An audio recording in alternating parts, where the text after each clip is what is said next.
ছত্রভীজ ইয়াবা সহ 1 পোটলা গাঁজা, একটা কেসি, অন্য অন্য সরঞ্জাম সহ আমরা আজকে তাকে হাতে নাতে আটক করতে ঘটেছে আজ বিকাল কুমিল্লা জেলার লাকসাম পৌরসভার 5 নং ওয়ার্ডের রাজঘাট এলাকা।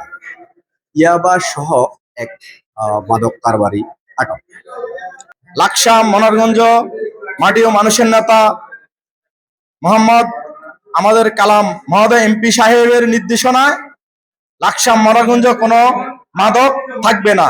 তাই আজকে আমরা উপস্থিত মাদক ডিলার একজনকে ধরি পুলিশকে সুবাদ্য করছি। কুমিল্লা নয়, লাকসাম মনোরগঞ্জ এমপি মহোদয় আমাদেরকে নির্দেশ দিয়েছেন যে আমাদের লাকসাম পৌরসভা তথা লাকসাম মনোরগঞ্জে আমরা যেন মাদক বিরোধী অভিযান পরিচালনা করি। এই লাকসাম পৌরসভা 5 নং ওয়ার্ডে কোনো মাদক থাকবে না। এরই অংশ হিসাবে আমরা আজকে আমাদের আবুল বাশার মাসুদের নেতৃত্বে, ছোট ভাইদের নেতৃত্বে আমরা দীর্ঘদিন চেষ্টা করে আমরা হাতে নাতে জানে আলম নামে কাজীপাড়া তার বাড়ি, জানে আলমকে আমরা হাতে নাতে সাহসী অভিযান দিয়েছি, আগেও দিয়েছি, এখনো দিচ্ছি।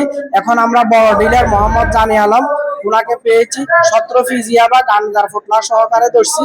ধরার ফলে আমরা আইন শৃঙ্খলা রক্ষাকারী বাহিনীর হাতে সোপর্দ করি। রক্ষাকারী বাহিনীর হাতে যখন আমরা সোপর্দ করি, সে আমাদেরকে বিভিন্নভাবে হুমকি দামকি দিচ্ছে।